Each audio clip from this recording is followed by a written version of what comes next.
अनन्तधर्मणस्तत्त्वं पश्यन्ति प्रत्यगात्मनः अनेकान्तमयी मूर्तिर्नित्यमेव प्रकाशिता।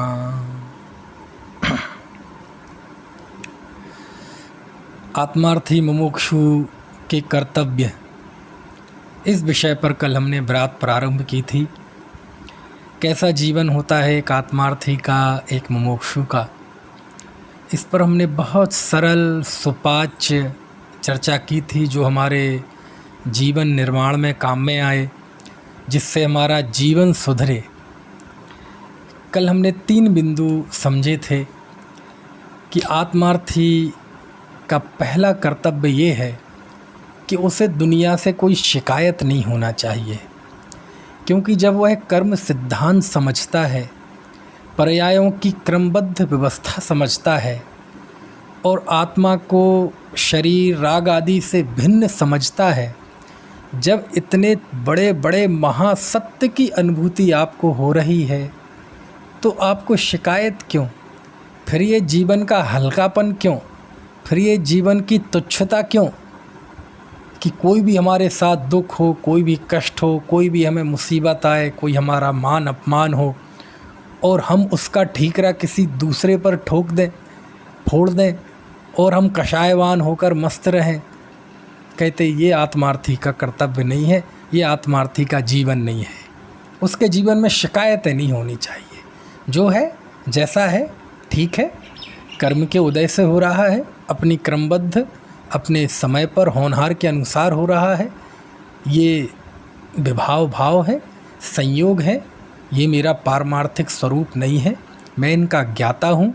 ये जो अंदर में भेद विज्ञान हमारे अंदर चला, इसका फ़र्क क्या है कि हमें किसी से शिकायत नहीं होती। दूसरा आत्मार्थी का था कि जीवन अनासक्ति से जिएं। हो सकता है अभी आपके अंदर इतना पौरुष ना हो, इतनी विशुद्धि ना हो कि आप त्यागी तपस्वी हो सकें, मुनि बन सकें। कोशिश तो यही करना चाहिए। प्रथम उपदेश तो मुनि बनने का ही है। कुंद आचार्य ने प्रवचन सार की 201वीं गाथा में लिखा, एवं पणमीय सिद्धे जणबर बसहे पुणो पुणो समणे पडिबज्जदु सामंडम जदि इच्छति दुख परिमोक्षम।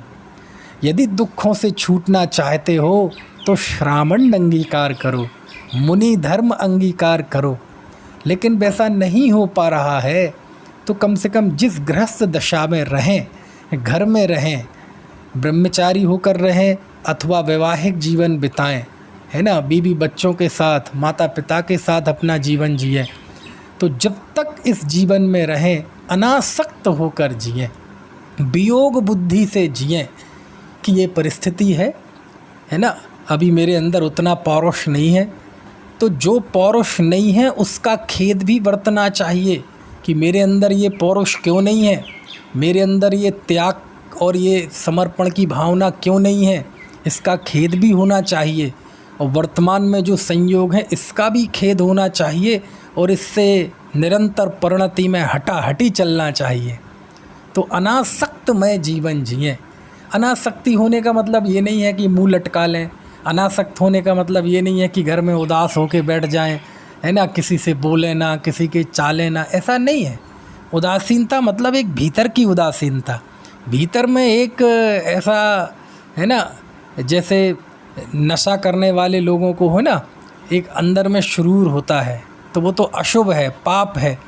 लेकिन तत्वज्ञानी के अंदर भी एक तत्व ज्ञान का, एक भेद विज्ञान का, तत्वों की समझ का एक भीतर ही भीतर, है ना, एक घोलन चलता रहता है। वो दुनिया को नहीं दिखता। हो सकता है आपके घर वालों को ही नहीं दिखे आपकी उदासीनता। समझ में आए ना? ऐसे अनासक्तमय जीवन जीना चाहिए। और कल बताया था क्या फ़र्क होता है ज्ञानी और अज्ञानी के संयोगों में। वही संयोग ज्ञानी के हैं, वही संयोग अज्ञानी के हैं, लेकिन ज्ञानी उसमें गौरव का अनुभव नहीं करता, उसमें लज्जा का अनुभव करता है, और अज्ञानी उसमें गौरव का अनुभव करता है। बस यही तो अंदर के महसूस करने का ही तो फ़र्क है ज्ञानी अज्ञानी में। बाकी बाहर से तो दोनों एक से दिखते हैं। और उत्कृष्ट संयोग तो सम्यक दृष्टि के जीवन में ही होते हैं। चक्रवर्ती कौन बनता है? सम्यक दृष्टि ही चक्रवर्ती का पुण्य बांधता है। इतना उत्कृष्ट देवगति में सर्वोत्कृष्ट 33 सागर की आयु लेकर अहमेंद्र होता है, कौन होता है? सम्यक दृष्टि होता है। तो जिनके उत्कृष्ट वैभव होता है वो उसमें गौरव का अनुभव नहीं करते, और अज्ञानी के हाथ में जरा से 2 रुपये आ जाएं तो ऐसा लगता है कि बिल्कुल अपने आप को चक्रवर्ती से कम नहीं समझता। फूला नहीं समाता, नींद नहीं आती है ना, खुशी में नाचता है, मिठाइयाँ बांटता है जरा जरा सी छोटी छोटी सफलता के लिए। कहते नहीं, ये ज्ञानी का जीवन, ये आत्मार्थी का जीवन नहीं है। आत्मार्थी मतलब अनासक्तमय जीवन। तीसरा मैंने कल बताया था कि तीसरा हमारे जीवन में भक्ति होनी चाहिए। भक्ति की अभिव्यक्ति ही दर्शन, पूजन है ना, स्तुति, तीर्थ वंदना इसके रूप में व्यक्त होती है, लेकिन उसके मूल में भक्ति का भाव है, पंच परमेष्टि की विनम्रता का भाव है, उनके प्रति उनके सामने अपनी निंदा गर्हा का भाव है, ये भक्ति। क्योंकि भक्ति से हमारा विजन पता चलता है। हमारे अंदर भाई ज़्यादातर तो हम लोगों में घिरे रहते हैं, घर परिवार की जिम्मेदारियों में, राजनीतिक की जिम्मेदारियों में, वहाँ हम थोड़े बनावटी भी हो जाते हैं, हो जाते कि नहीं? क्योंकि ज्ञानी उसमें रहते हुए भी उससे अपना जीवन का सौंदर्य नहीं मांगता, लेकिन थोड़े से क्षण मिलते हैं जब उस पर कोई बनावट नहीं रहती, कोई बॉस की चिंता नहीं, कोई मार्केट की चिंता नहीं, कोई बीवी बच्चों की उम्मीदें नहीं। जब इन सारे आडंबरों से बाहर की इन सारी उलझनों से दूर जब हम भगवान के समक्ष मंदिर में उनकी मूर्ति के सामने बैठते हैं, कम से कम उस समय हमारा दिल खुलता है। उस समय हम उस सारी उलझनों से दूर अपना दिल खोल के रखते हैं भगवान के सामने, उनके प्रति कृतज्ञता ज्ञापित करते हैं, है ना। बताए मर्म अरे यह कौन तुम्हारे विन वेदे ही नाथ, है ना। प्रभु पतित पावन मैं अपावन चरण आयो शरण जी। अधिक क्या कहें हे भगवान, तुम बिन मैं व्याकुल भयो जैसे जल बिन मीन। समझ में आया? हम जो 23 घंटे तुमसे दूर रहे ना, भले ही वो वहाँ हंसते थे, खेलते थे, खुशी में थोड़े खुश भी होते थे, सब होता था, लेकिन हम तुमसे दूर रहकर वहाँ ऐसे ही तड़पते थे जैसे पानी से निकलकर मछली तड़पती है। पढ़ा है ना आपने पाठ में, तुम बिन मैं व्याकुल भयो जैसे जल बिन मीन। तो भक्ति से हमारा विजन पता चलता है, हमारी आसक्ति और अनासक्ति का बोध हमें होता है ना। भक्ति हमारे अंतर की साधना की अभिव्यक्ति है, भक्ति हमारी अंतः साधना का प्रतिरूप है। जितनी गहरी हमारे अंदर भक्ति होती है, ये इस बात का प्रतीक है कि तुम्हें संसार से छूटने की उत्कंठा उतनी ही तीव्र है। जितनी गहरी हमारी भक्ति होती है, उतनी ही गहरी आपके पुरुषार्थ का पता चलता है। जितनी गहरी भक्ति होती है, उतने ही ज़बरदस्त गहरे आपके संकल्प का पता चलता है कि आपका संकल्प कितना तीव्र है। क्यों? क्योंकि वो भगवान का दर्शन करता है, लेकिन भगवान के दर्शन करके वो अपने आप को देखता है, अपने स्वभाव को देखता है, और स्वभाव को देखने से पौरुष जागता है। और भगवान को देखकर जब अपनी अवस्था देखता है, और जब अवस्था की कमियां दिखती हैं, तो उनको तराशने की कोशिश करता है कि अब मैं ये कमी है ना, धीरे धीरे हमारे जीवन की जितनी दुष्प्रवृत्तियां हैं, इन सबको ख़त्म करूँगा। तो भगवान को देखकर स्वयं को द्रव्य से देखने में उल्लास आता है, मम स्वरूप है सिद्ध समान। लेकिन भगवान की अवस्था को देखकर अपनी पामरता का भी विचार होता है, वह भी साधना के लिए ज़रूरी है। क्यों? क्योंकि द्रव्य दृष्टि भी इस पर्याय की कमजोरी को तोड़ने के लिए ही है, अलग से नहीं है।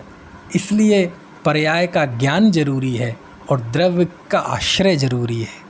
समझ में आए ना? पर्याय का ज्ञान जरूरी है, उसका आश्रय नहीं करना चाहिए, लेकिन द्रव्य का ज्ञान भी जरूरी है और उसका आश्रय भी जरूरी है ना। ये 3 बिंदुओं पे बात हुई थी। चौथा बिंदु क्या है? कैसा होना चाहिए आत्मार्थी?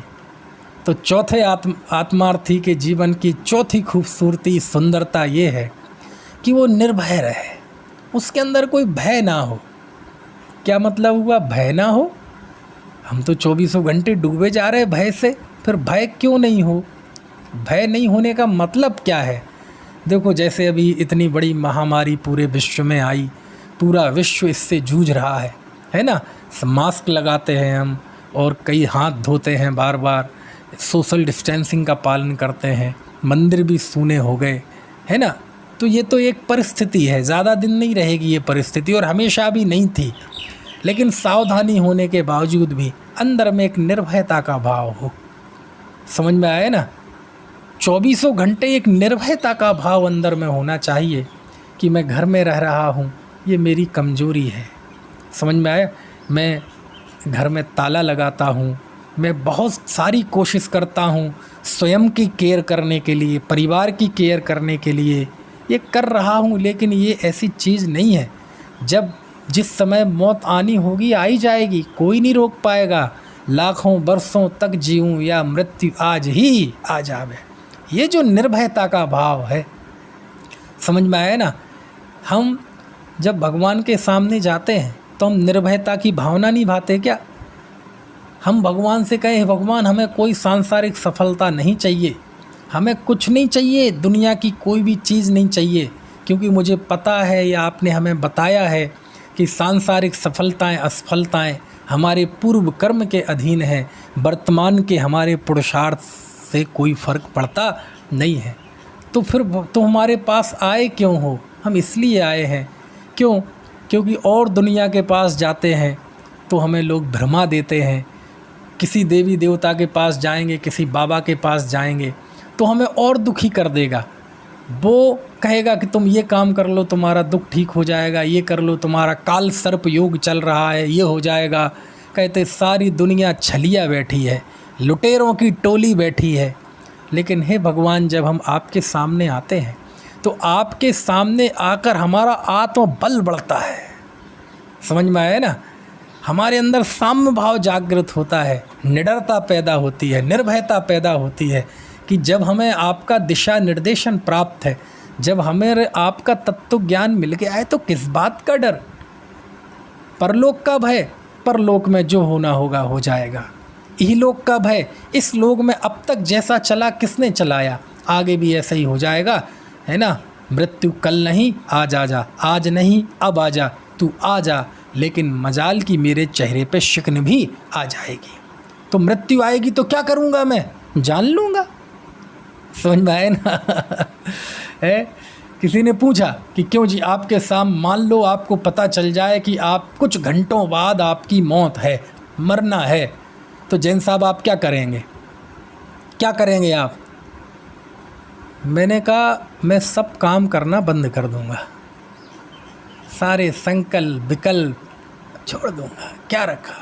और ये तो मृत्यु जब आएगी आएगी तब आएगी, लेकिन ऐसा दृढ़ संकल्प, ऐसी हृदय की दृढ़ता अभी होनी चाहिए इसी काल में। निडरता, निर्भयता। समझ में आया? कोई भय नहीं।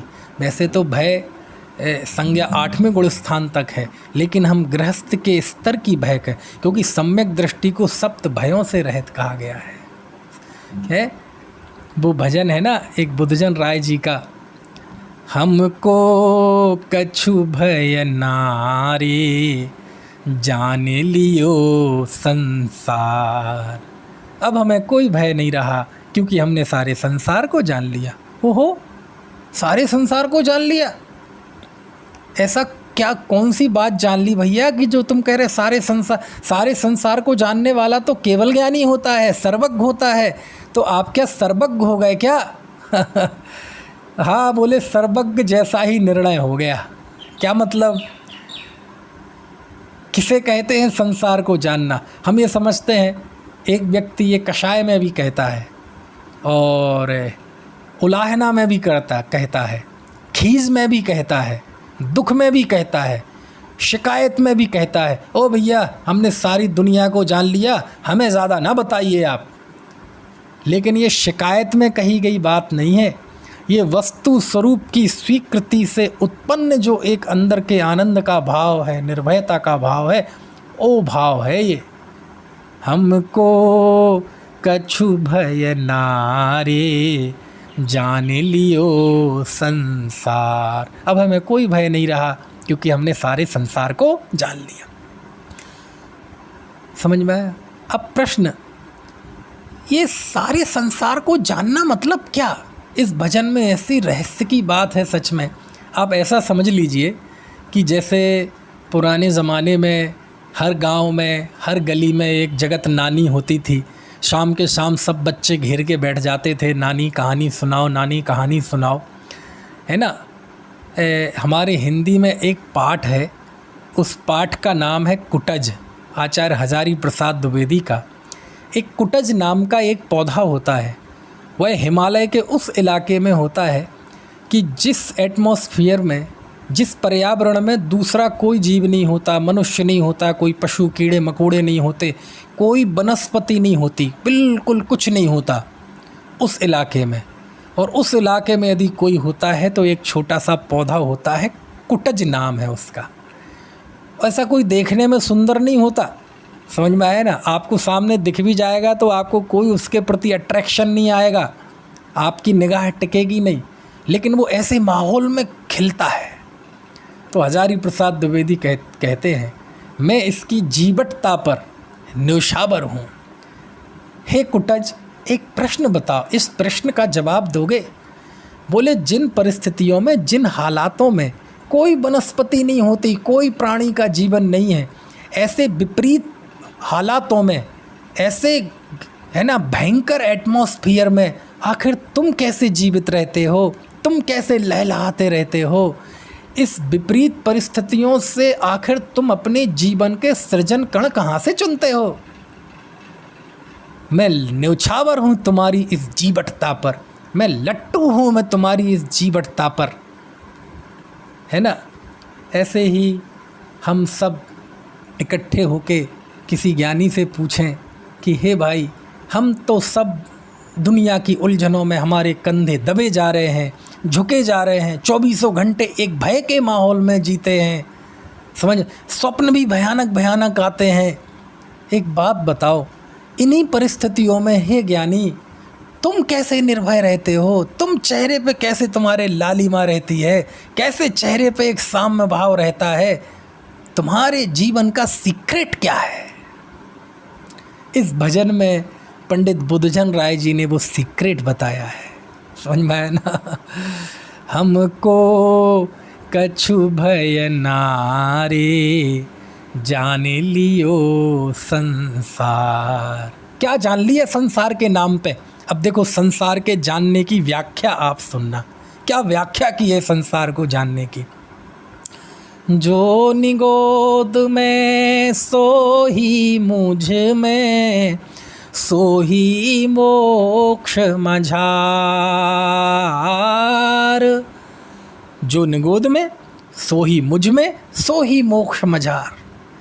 निश्चय भेद कछु भी नाही, भेद गिने संसार, भेद गिने संसार। ये जान लिया मैंने कि जो निगोद में था वही आज हूँ, भविष्य में भी, मोक्ष में भी वही रहूँगा। यानी मेरे जीवत्व की ना कभी उत्पत्ति हुई, ना कभी नाश होगा। मैं अनादि अनंत एक शुद्ध जीव मात्र सत्ता हूँ। ये जो भेद दिखाई दे रहा है, भेद देखना ही संसार है। इस बात का मैंने निर्णय कर लिया है, अपने अस्तित्व का, अपने वस्तुत्व का, अपने प्रभुत्व का, अपने शाश्वत पने का। एगो में ससदो अप्पाणाण दंसण लक्षणों, शेषा में बाहिरा भावा सव्वे संजोग लक्षणा। इस बात का मुझे बोध हो गया है, यही कारण है हमको कछु भय नारे, जान लियो संसार। लेकिन ज़िंदगी में परिस्थितियाँ तो बनती हैं, नफ़ा नुकसान तो होता ही है, शरीर के स्वास्थ्य में गिरावट, है ना, तो आती ही है, मान सम्मान में ह्रास और विकास तो होता ही है, अप्स एंड डाउन्स होते हैं। अब क्या विचार करें? तो आगे का अंतरा लिखा है स्ट्रेंजा, जाकर जैसे जाही समय में, जो हो तब जा द्वार, सो बनी है टरी है कछु नाही, कर लीनो निर्धार। क्रमबद्ध पर्याय। जिस जीव का जिस देश में, जिस काल में, जिस भवितव्यता अनुसार जो सुख दुख जीवन मरण होना होता है वो होके रहता है। कर लीनो निर्धार, ये मैंने निर्धार कर लिया है। और जब ये निर्धारण कर लिया तो क्या हुआ? हमको कछु भय नारे, जान लियो संसार। अब हमें कोई भय नहीं रहा क्योंकि हमने सारे संसार को जान लिया। देखो तो सीक्रेट है, निर्भयता का सीक्रेट है इस भजन में। और ये निर्भयता का सीक्रेट, ये समझ में आए ना, संजीवनी बूटी, ये ब्रह्मास्त्र, ये कला, समझ में आया? ये जेड श्रेणी की सुरक्षा हमें मिल गई है, आत्मार्थी को, मुमुक्षु को मिल गई है। यही कारण है कि उसके जीवन में कोई भय नहीं होता है, निर्भयता। हर एक विपरीत परिस्थिति को सामना करने के लिए हर क्षण तैयार। हे पाप का उदय तुझे आना है आजा, हे बीमारी तुझे आना है आजा, मैं तैयार हूँ। किस बात के लिए तैयार हूँ? तुम आने के लिए तैयार रहो, मैं समता भाव से बर्दाश्त करने के लिए तैयार रहूँगा। तुम आने के लिए तैयार रहो, मैं स्वरूप में स्थित रहने के लिए तैयार रहूँगा। तुम मेरा बाल भी बांका नहीं कर सकती। ऐसी निर्भयता हमारे अंदर हो, ये आत्मार्थी की चौथी पहचान है। समझ में है ना?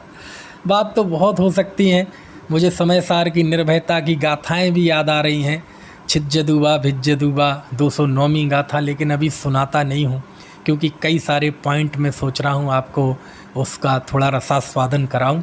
तो चौथा पॉइंट है, चौथा बिंदु है कि आत्मार्थी निर्भय होना चाहिए।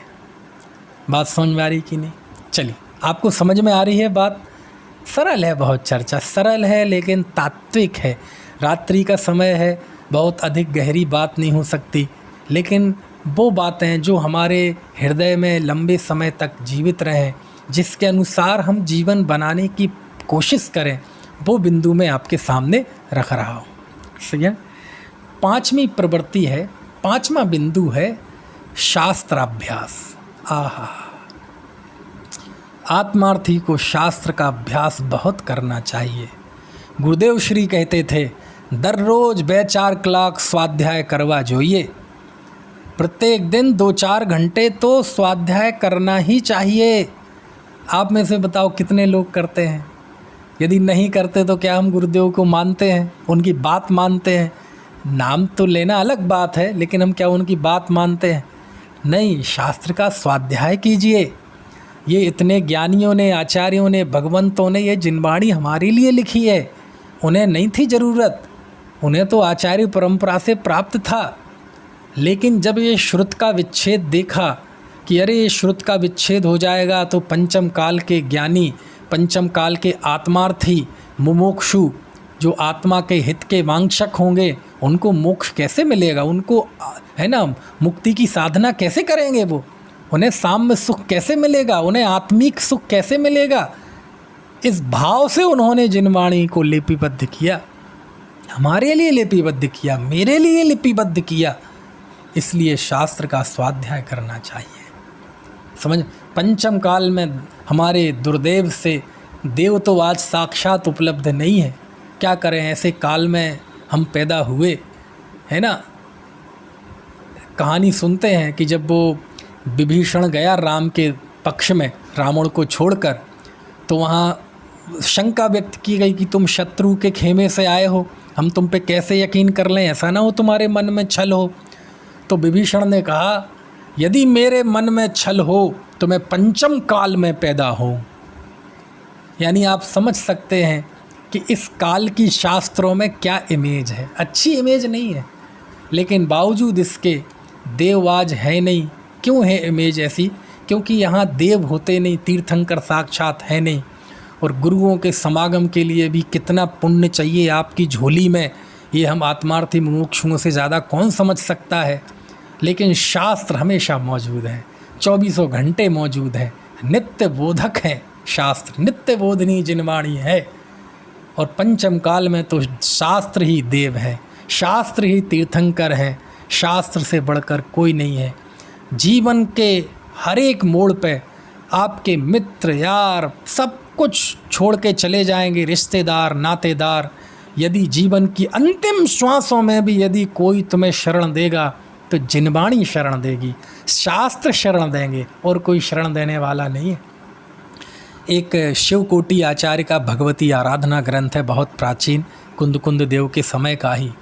उसकी 156वीं गाथा में लिखा, कंठ गदे ही भी पाणे ही साहुड़ा आगम दोदू का दब्बो। आहा, कंठ में प्राण आ जाए, साधु के लिए लिखा, समाधि के समय का वर्णन है। कंठ में प्राण आ जाए, कंठ में हलक में जान आ जाए, बस जान निकलने वाली है, उस समय भी साधु को आगम का अभ्यास करना चाहिए। कितनी बड़ी बात है। तो कहते वो तो साधु के लिए है। अरे साधु के लिए है तो तुम तो किसी लाइन में ही नहीं हो साधु के सामने। हम हैं क्या उनके सामने? उनके अंतिम समय में भी वो आगम का अभ्यास करते हैं तो हमें तो और ज़्यादा करना चाहिए, और ज़्यादा पढ़ना चाहिए, क्योंकि हमें तो और ज़्यादा आलम्बन की ज़रूरत है। हमें तो और ज़्यादा, हम और नीचे गिरे, जो जितना नीचे हो उससे उतना ज़्यादा ऊपर उठने के लिए आलम्बन की ज़रूरत होती है। तो कहते शास्त्र का अभ्यास करें, बहुत करें, बहुत करें। आप देखो, सुनने की आदत तो है ही हमारी, हम सुनते तो हैं ही अब सब, लेकिन सुनने का अपना महत्व है, लेकिन पढ़ने का अपना महत्व है। समझ में आया? आप पढ़ने की आदत डालिए। मेरा जो ऑब्जर्वेशन है, सब जगह जाता हूँ, मैं कम जा पाता हूँ हालांकि, कि जिनवाणी के श्रोता तो पैदा हो रहे हैं, जिनवाणी के श्रोता तो तैयार हो रहे हैं, थोड़े ही सही लेकिन हो रहे हैं, लेकिन जिनवाणी के पाठक तैयार नहीं हो रहे। जिस अनुपात में, जिस रेसों में जिनवाणी छप रही है, उस रेसों में जिनवाणी के पढ़ने वाले पैदा नहीं हो रहे। तो क्या छापना बंद करें? नहीं, जिनवाणी तो खूब छपनी चाहिए, खूब प्रकाशन होना चाहिए, आज नहीं कल पढ़ेंगे, लेकिन हम पढ़ना भी तो प्रारंभ करें, हम पढ़ने की भी तो आदत डालें। समझ में आए ना? हम देखते हैं घरों में, मंदिरों में हज़ारों लाखों की तादाद में जिनवाणी है ना, अलमारियों में कैद है, दीमक लग रही है, साल में एक दिन कोई धूप दिखा दे तो दिखा दे, कीड़े पड़ रहे हैं उसमें। हमारे घरों में शास्त्र हैं, अभी तक की पुरानी पीढ़ी थी, कम से कम उन्हें उनका बहुमान था। अब तो ये पीढ़ी आ गई है कि उन्हें पता ही नहीं कि ये शास्त्र नहीं है, भगवान है। ये शास्त्र नहीं है, तीर्थंकर है, अवतार है तीर्थंकर का। समय सार की, प्रवचन सार आदि की टीका जब लिखी ना अमृतचंद स्वामी ने, तो जब पहली गाथा आई तो सबसे पहले उन्होंने लिखा, अथ सूत्र अवतारा। अब सूत्र का अवतार होता है। दुनिया में किसका अवतार होता है? भगवान का। यद्यपि जैन धर्म में अवतारवाद मान्य नहीं है, लेकिन लौकिक उदाहरण के माध्यम से बताया कि इन शास्त्रों के सूत्रों का ये बहुमान है कि मानो भगवान ही उतर के आए हों। लेकिन अब तो पीढ़ी को पता ही नहीं, वो सफाई के बहाने शास्त्रों को बेच देती है कबाड़ी में, और जिस समय सार जो शास्त्र हमें प्राणों से प्यारे हैं उनके पेजों पे लोग रख के समोसा चाउमीन खाते हैं। तो ये स्थिति क्यों आई? क्योंकि हमने पाठक पैदा नहीं किए, हमने पढ़ने की आदत से दूर हो गए। पढ़ना नहीं, पढ़ते नहीं हम। कहते नहीं भैया, ज़िंदगी में ध्यान रखना।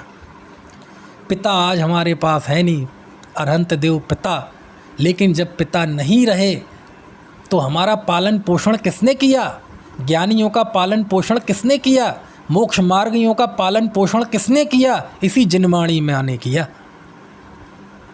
हमारा जर्रा जर्रा, हमारा कण कण, हमारे आत्मा का एक एक प्रदेश जिनवाणी के बहुमान से भीगा हुआ होना चाहिए।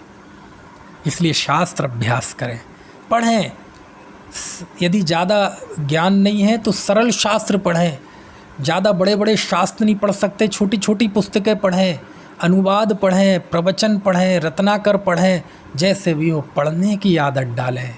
कोशिश करें प्राचीन मूल शास्त्र पढ़ें, उनके अनुवाद पढ़ें, जहाँ जैसी भी रुचि हो, प्राचीन नवीन आधुनिक लेखकों के, प्राचीन लेखकों के, आचार्यों के, ज्ञानियों के, भाषा वचनिकाएँ। अरे हमारी तो 5 उंगलियाँ घी में है। एक दौर था जब शास्त्र पढ़ने नहीं मिलते थे, टोडरमल जी जैसे महाविद्वान को धवला जैसे ग्रंथ के दर्शन करने नहीं मिले, तड़फते रहे अंत तक। धवला के लेने के लिए जिन्हें भेजा था उनकी रास्ते में ही मौत हो गई। लेकिन आज तो हमारे पास सब है, कुछ कमी नहीं है, लेकिन फिर भी नहीं पढ़ते, है ना। और पढ़ने की बात करो तो लोग पंडिताई कह के, वैसे ही लोगों के पढ़ने की आदत नहीं, और अपन उसे पंडिताई और कह दें तो और पढ़ने से दूर हो जाए। ऐसा नहीं है भैया। शास्त्र ज्ञान में अटकना नहीं, अटक जाओगे तो भी फंस जाओगे, लेकिन शास्त्र में प्रवेश नहीं करोगे तो भी उपलब्धि होने वाली नहीं है। क्यों?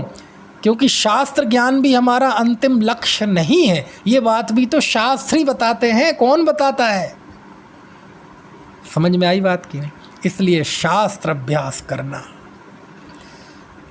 सदा सुखदास जी ने लिखा है, वह दिन धन्य है, वह क्षण धन्य है, जो समय धन्य है, जो समय हमारा शास्त्र स्वाध्याय में जाता है। जो समय शास्त्र स्वाध्याय के बिना बीतता है वो समय बेकार है, बर्बाद कर दिया हमने, है ना, अपने समय को। बहुत लिखा है शास्त्रों में, तो मेरे इस पे अलग से व्याख्यान है और कल से मैं प्रारंभ भी कर रहा हूँ। 2000 साल की जो जिनागम की परंपरा है ना, 2000 साल की षटखंडागम से लेके आज तक, इस पूरी परंपरा पर मैं व्याख्यान कर रहा हूँ, जिसमें सभी शास्त्रों का प्रायः जो आत्महितकारी शास्त्र है उनका अध्ययन करूँगा। तो उसको मैंने एक श्रोतावतार नाम से ये श्रृंखला शुरू की थी। 1.5 महीने लगभग वो चली। 47 व्याख्यान उस पर हुए थे। बीच में फिर शिविर गोष्ठियाँ वगैरह आ गई तो ब्रेक हो गया। अब उसे मैं दोबारा शुरू कर रहा हूँ कल से। आप वो भी सुनना, आपको पता चलेगा जिनागम क्या होता है। जिनागम का सीधा रसास्वादन मैं स्वयं कर रहा हूँ, आप भी उसमें से कर लें तो कर लें। तो शास्त्र अभ्यास का उद्यम हमेशा रखना। कोई भी समय यदि आपको शास्त्र का अध्ययन है तो आप ज़िंदगी में कभी अकेले नहीं पढ़ेंगे। कितनी भी विपरीत परिस्थितियां आ जाएं, कोई भी साथ छोड़ जाए, अरे शरीर भी साथ छोड़ने को तैयार हो, तब भी आप डरेंगे नहीं। क्यों? जिन वचन मेरे पास है ना। तो ये आत्मार्थी का 5वां लक्षण है शास्त्र का स्वाध्याय करना, शास्त्र अभ्यासी होना। ठीक है, आपको समझ में आ रही है? चलिए, आत्मार्थी का 6वां लक्षण, आत्मार्थी का 6वां लक्षण ये है, आत्म प्रशंसा और पर निंदा से दूर रहना। किससे दूर रहना? आत्म प्रशंसा और पर निंदा। क्योंकि ये इतना खोटा कार्य है, इतना खोटा कार्य है। आप देखेंगे कितने ही जीव, 4 लोग जहाँ खड़े होंगे ना, बातचीत कर रहे होंगे, आप देखना वो किसी ना किसी की निंदा कर रहे होंगे। मुझे मेरे सामने कोई किसी की निंदा करे तो सच में ऐसा लगता है मैं कब उठ के भाग जाऊं। समझ में? क्यों? क्योंकि यदि निंदा करने लायक दुनिया में कोई चीज़ यदि है एकमात्र, तो निंदा करने लायक आपका अपना विकार है, आपके अंदर का अज्ञान भाव है, असंयम का भाव है, विकार का भाव है। इससे ज़्यादा निंदनीय दुनिया में कुछ नहीं है। समझ में आया ना? लेकिन क्या करें, लोग की प्रवृत्ति अपनी प्रशंसा और दूसरों की निंदा। जबकि ज्ञानी और आत्मार्थी कैसा होता है, वह अपने अवगुणों की निंदा करता है और दूसरों के गुणों की प्रशंसा करता है। दूसरों के अवगुण दिख जाएं तो वह चुप रहता है, जान लेता है, ज्ञान का ज्ञेय बना लेता है, उसे उपेक्ष अवॉइड करता है। किस पे ध्यान रहता है? उसका गुणों पे ध्यान रहता है। तो दूसरों के गुण को देखे और अपने अवगुणों को देखे, दूसरों के अवगुणों को छुपाए और अपने गुणों को छुपाए। ऐसा तक लिखा शास्त्र। देखो, मैं एक एक बात जो कह रहा हूँ ना, मैं शास्त्र का रेफरेंस जानबूझ के नहीं दे रहा हूँ, मैं सब दे दूँगा आपको। ये सब शास्त्रों में लिखी हुई सम्यक दृष्टि का जीवन, उसके 25 दोषों से रहित सम्यक दर्शन, उसका सम्यक्त्वाचरण चारित्र, वहीं से मैंने ये सारी चीज़ें निकाली हैं। और एक एक बात के लिए कई कई प्रमाण मैं दे सकता हूँ, लेकिन अब सब आत्मार्थी हैं, अभी रात्रि का समय है ना, प्रमाण दूंगा वो भी अच्छा है। लेकिन मैं सोच रहा हूँ सब नए लोग हैं, बड़ी सरलता से, है ना, और ऐसी मीठी मीठी बातें आप डायरेक्ट समझें। समझ में आया? क्या कर? पर निंदा इतना बुरा मनोविकार है, सच में कहता हूँ, है ना। क्यों करना पर की निंदा? दुनिया में शास्त्र में तो ऐसा तक लिखा है, अभी कुछ दिन पहले ही मैंने श्रोतावतार के व्याख्यान में ये बात बताई थी कि जो ज्ञानी होता है, सम्यक दृष्टि होता है, आत्मार्थी होता है, मुमुक्षु होता है, ये अपने अवगुणों को, अपने विकार को देखकर तो लज्जित होता ही है। अगली बात बहुत बहुत बहुत गजब है, दूसरों की गलती को देखकर भी वो खुद लज्जित होता है। क्या कहा? गलती कर रहा है कोई दूसरा, बुरी बात कर रहा है कोई दूसरा, पाप कर रहा है कोई दूसरा, उसको देखकर वो लज्जित होता है। क्यों? उसने तो किया नहीं। अरे देखो तो, अभी तो हम अपने ही दोष को दोष नहीं मानते, हम तो अपने दोषों पे ही लज्जित नहीं होते। और आचार्य कह रहे हैं कि ज्ञानी तो दूसरों के दोष देखकर भी लज्जित होता है। क्यों लज्जित होता है?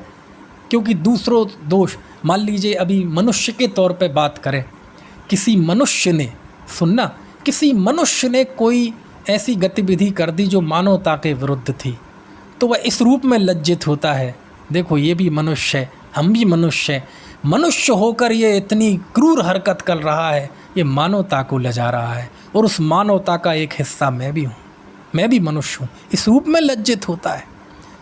समझ में आया ना?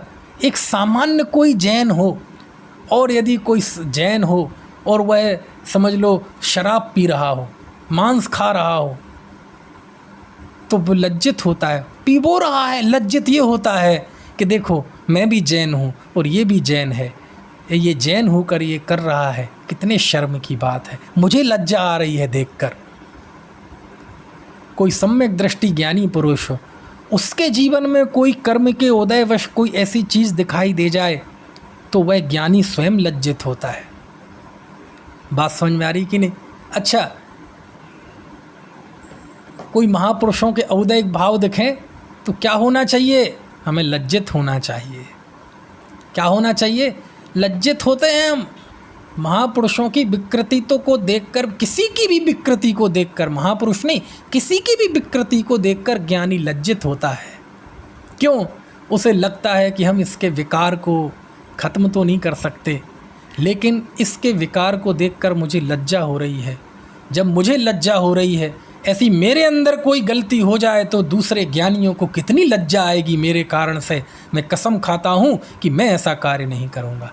बुरे को भी जानना, क्यों जानना? इसलिए जानना कि मुझे ऐसा बुरा कार्य नहीं करना। समझ में आया ना? ऐसा तो अपने अवगुणों पर ध्यान देना, दूसरों के गुणों पर ध्यान देना, अपने गुणों को उजागर नहीं करना और दूसरों के अवगुणों को उजागर नहीं करना, ये आत्मार्थी की पहचान है। किसी में बुराई दिखे तो छुपा दो उसे, नहीं है ज़रूरत उसकी चर्चा करने की, वार्ता करने की। क्यों? इसलिए नहीं है कि भैया नाना जीव हैं, नाना उनके कर्म हैं, नाना उनके भाव हैं, हर व्यक्ति अपने उदय को भोग रहा है। हर बार जब कोई पाप का उदय होता है तो उसके गलत कार्य होता है। दूसरे को हमेशा, जैसे हमारे अंदर कोई विकार होता है तो हम अपने विकार को जस्टिफाई करते हैं, हम अपने उस गलती के, हम अपने उस पाप भाव के, विकार के वकील बन जाते हैं। हम उसकी तरफदारी करते हैं कि क्या करें, आ गया जी, आ गया, हमारी क्या गलती थी जी, हम तो मजबूर थे जी। तो हम कई तरीक़ों से अपने द्वारा किए गए पाप के वकील बन जाते हैं। जैसे हम अपने पाप के वकील बन जाते हैं, वैसे दूसरे के भी वकील बन जाओ। और जब दूसरे के भी वकील आप खुद बन जाएंगे तो आपको दूसरों के गुण दिखाई देंगे, उसके दोष दिखाई नहीं देंगे।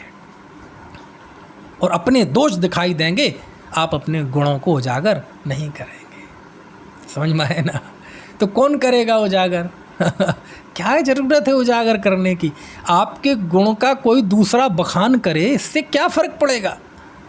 और आपके कोई निंदा करे, इससे आपके गुणों में क्या फ़र्क पड़ेगा? दूसरे की निंदा और प्रशंसा के से आपके गुणों और अवगुणों में कोई फ़र्क पड़ने वाला नहीं है। इसलिए अप्रभावित रहें। दूसरों के देखें तो गुण देखें और अपने देखें तो दोष देखें। दूसरों के गुण देखोगे तो गुणों का प्रचार होगा, और अपने दोषों को देखेंगे तो दोषों का नाश होगा। समझ में आया ना? ये आत्मार्थी का 5वां कर्तव्य है। समझ में आई बात? 5 नहीं, 6वां हो गया। आज 3 बताए ना, निर्भयता, दूसरा शास्त्राभ्यास, और तीसरा आत्म प्रशंसा और पर निंदा से बचना। 3 कल बताए थे और 6 बातें आत्मार्थी के लिए हो गई। अगली 7वीं बात, देखो भैया, आत्मार्थी का 7वां बड़ा कोमल बिंदु, उसके जीवन की बहुत बड़ी कला, छोटे बड़े की भावना ना रखें। काय की भावना ना रखें? छोटे बड़े की भावना से दूर रहता है आत्मार्थी। मैं बड़ा, ये छोटा, और छोटे बड़े की भावना, देखो उम्र के छोटे बड़ेपन की बात नहीं है। उम्र से तो छोटे बड़े होते ही हैं, पिताजी माता पिता बड़े भाई हमसे बड़े हैं, हम छोटे हैं, ये छोटे बड़े की भावना नहीं है, है ना। हमारे कोई संत हों, हमसे ऊपर की प्रतिमा के, है ना, ऊपर की प्रतिमा के धारी हों, हमसे बड़े हों पद में, तो वो तो बड़े हैं ही, 5 परमेष्टि परम पद में स्थित है वो तो। ये छोटे बड़े की भावना नहीं कह रहा हूँ मैं। छोटे बड़े की भावना से मतलब ये है कि पाप पुण्य के उदय से, कैसे पाप पुण्य के उदय से जो अप्स एंड डाउन होते हैं जीवन में, सफलताएं होती हैं, उसके असर से जो हम छोटे बड़े का भाव पैदा कर लेते हैं, ये भाव नहीं होना चाहिए। क्या मतलब? जैसे आप दुकान है, आपके घर में फैक्ट्री है, आपके यहाँ नौकर काम करते हैं, समझ में आए ना, तो वो छोटा, हम कहते हैं ये तो छोटा आदमी है, हम बड़े आदमी हैं। ये छोटे और बड़ेपन का आधार क्या है? ये छोटे बड़ेपन का आधार ये नहीं है कि वो मनुष्य, हम भी मनुष्य हैं, वो जीव है, हम भी जीव हैं, वो भी अनंत गुणों का धनी है, हम भी अनंत गुणों के धनी है। ये तो समानता का भाव है। छोटे बड़े का आधार क्या है? कद भी नहीं हो सकता है उसका कद बहुत बड़ा हो, 6 फुट का हो और आप 4.5 फुट के हो। सुंदरता नहीं हो सकता है वो नौकर आपका सुंदर हो और आप काले कलूटे हो, कुरूप हो। वाणी भी नहीं हो सकता है वो बहुत अच्छा बोलता हो और आप तुतलाते हो। ज्ञान भी नहीं हो सकता है उसको बहुत ज्ञान हो, आपको तो अपना छोटा मोटा बस दुकानदारी का ज्ञान है और लोक का ज्ञान नहीं। फिर छोटे बड़े का मतलब क्या है? उसका ऐसा उदय है कि उसके पास वैभव नहीं है, उसके पास अपना काम नहीं है, तो ये ऐसा हीन पुण्य का उदय है कि तुम जैसे सेठ की गुलामी उसे करनी पड़ रही है। इस वजह से आप उसे छोटा देख रहे हैं और आपको वो काम नहीं करना पड़ रहा है, आप उसके स्वामी हैं, आप उसे पगार देते हैं। ये आपके अंदर जो बड़ेपन का भाव है, कहते ये छोटे बड़े की भावना नहीं होना चाहिए। बात समझ में आ रही ना? यद्यपि लोक व्यवहार अलग बात है, लेकिन अंदर में एक भाव होना चाहिए कि भाई कोई बात नहीं, आज तुम्हारा ऐसा उदय है कि तुम्हें ऐसा काम करना पड़ रहा है, समझ में आए ना, तुम्हें जी हुजूरी करना पड़ रहा है, हमारी डांट भी खानी पड़ रही है, सही भी डांट खानी पड़ रही है, गलत बात पे भी डांट खानी पड़ रही है, लेकिन वास्तव में ऐसा कुछ नहीं है। तुम बड़े छोटे नहीं हो, मैं बड़ा नहीं हूँ। हो सकता है कल मेरा पाप का उदय आ जाए, मैं तुम्हारी जगह पे आ जाऊँ, कल तुम्हारा पुण्य का उदय आया है, तुम मेरी जगह पे आ जाओ, तुम मुझसे भी बड़े हो जाओ। समझ में आए ना? ये तो लौकिक बातें हैं। कभी कोई मालिक हो जाता है, कभी कोई नौकर हो जाता है, कभी राजा था, अगली पर्याय में वो गटर में कीड़ा हो गया। कहते भैया इसका क्या फ़र्क पड़ रहा है इस चीज़ से? कौन छोटा कौन बड़ा? ये पाप पुण्य के उदय से जो हमारे अंदर छोटे बड़े की भावना आ जाती है, ये तो लौकिक भावना है। इस भावना को पैदा होने के लिए किसी शिक्षा दीक्षा की ज़रूरत नहीं है। लेकिन आत्मार्थी मुमुक्षु ने जान लिया है कि ये पाप और पुण्य के उदय की विचित्रता है। स्वभाव से तो हम दोनों समान ही हैं, कोई छोटा बड़ा नहीं है, लेकिन संयोगों में भी जो छोटा बड़ा दिखाई दे रहा है, ये कितने दिन का है? ये तो पाप पुण्य के उदय का है। कल मैं भी कीड़ा मकोड़ा हो सकता हूँ, कल के ये दिन ये भी अहमेंद्र हो सकता है। जब गुरुदेव थे सोनगढ़ में, तो कोई वो निकल रहे थे, तो वहाँ फूल पत्ती पड़ी थी। हमने तो सुना ही सुना है, हमने तो देखा नहीं। तो गुरुदेव ने कहा, अरे अरे इस पे पैर मत रखो, देख के चलो। क्यों? अरे इसमें हमारे पूर्व जन्म के अनंत माता पिता हो सकते हैं। कैसी दृष्टि थी आप सोचो, समझ में आया? कैसी दृष्टि थी है? 5 मिनट पहले के गौतम, इंद्रभूति गौतम, भगवान के विरोधी, 5 मिनट में गणधर बन गए भगवान के गौतम स्वामी। सोचो आप। इसलिए किसी को छोटे बड़े की भावना ना रखें, सबको समान देखें, और पुण्य पाप के उदय से जो छोटेपन की एक लौकिक व्यवस्था है, वो होते हुए भी एक अंदर में समता का भाव रखें, दया का भाव रखें, सहानुभूति का भाव रखें, प्रेम का भाव रखें। ये आत्मार्थी की पहचान है। केवल आत्मा की बात करने से ही आत्मार्थी नहीं होते, समझ में आया ना। आत्मा की बात भी करें, आत्मा का चिंतन भी करें, उसका निर्धारण भी करें, उसकी अनुभूति भी करें, और अनुभूति में जो एक आनंद और भाव जागृत होता है उसकी अभिव्यक्ति रूप में ये सारी चीज़ें दिखाई देती हैं जिसकी चर्चा मैं कल से कर रहा हूँ। समझ में क्या छोटे बड़े की भावना है। आज का मालिक कल सेवक बन जाएगा, सेवक मालिक बन जाएगा, राजा फकीर हो जाता है, फकीर राजा हो जाता है, चाय वाला प्रधानमंत्री बन जाता है, आइसक्रीम वाला अमेरिका का राष्ट्रपति बन जाता है। कौन छोटे बड़े की भावना कर रहा है? संभावना देखें, समझ में आया ना, संभावना देखें। जब कभी कैसे मैं जाता हूँ, कोई 8-8 साल के बच्चे भीख मांगने आ जाते हैं, कहीं कैसे आ जाते हैं, कोई सब्जी बेच रहा है, तो मुझे देख के ऐसा लगता है कि कई लोग तो कैसे बदतमीजी से बात करते हैं, ए बेटा इधर हट, मतलब सीधे मुंह बात नहीं करता आदमी। अरे तुम्हें पता नहीं है, ऐसी स्थिति बन सकती है कि कल तुम सब उसके सामने लाइन लगा के खड़े रहोगे। हाथ में एक चने का दाना है, आप कल्पना कर सकते हैं कि इस चने के दाने में इतनी ताकत है कि ये पूरे विश्व को चने से भर सकता है। ये संभावना उसमें है कि नहीं? ऐसी संभावना देखें हर चीज़ में। और जब हर एक मनुष्य में, हर प्राणी में ऐसी संभावना आप देखेंगे कि हो सकता है जिसे आज हम छोटा मान रहे हैं, इसका ऐसा पुरुषार्थ चढ़े कि कल के दिन हमसे पहले मुक्ति चला जाए, और जब हम कहेंगे नमो सिद्धाणम तो उस जीव को भी नमस्कार होगा। जब ये संभावना देखेंगे तो आपके छोटे बड़ेपन की भावना खत्म हो जाएगी। कुछ बात समझ में आ रही है कि नहीं है? बहुत गजब है बात। मैंने स्पेशल हमारे नीलेश भाई ने कहा था कि बहुत सरल विषय लीजिएगा। आमतौर पे मैं शास्त्रीय बिंदुओं पे बात करता हूँ, है ना, शोधपरक बात करता हूँ, उसमें मुझे आनंद भी आता है। मैं मेरे समझ से पहली बार ही बड़े प्रयत्न से मैं ऐसा सरल विषय ले रहा हूँ, ख़ास तौर से ये चैतन्य धाम के लगने वाले शिविर के निमित्त से, कि मुझे भी इसमें बहुत आनंद आ रहा है। क्यों? क्योंकि मैं समझा तो आपको रहा हूँ, लेकिन एक एक शब्द में मैं स्वयं को भी तौल रहा हूँ, और स्वयं भी मैं अपनी कही गई बातों के अनुसार अपना जीवन बनाने के लिए, है ना, कृत संकल्पित हो रहा हूँ। बोल आपके लिए रहा हूँ, लेकिन मैं सुन खुद भी रहा हूँ, खुद भी सुन रहा हूँ, खुद के लिए संबोधन दे रहा हूँ। समझ में आया ना? इस तरह से ये आत्मार्थी के जीवन की 7 विशेषताओं पर हमने बात की, 3 कल, 4 आज। इसके अलावा भी और भी कुछ जो हैं, और भी अभी हैं बहुत बढ़िया बढ़िया बातें, उनकी बात कल करेंगे। अभी आज का समय हो गया है।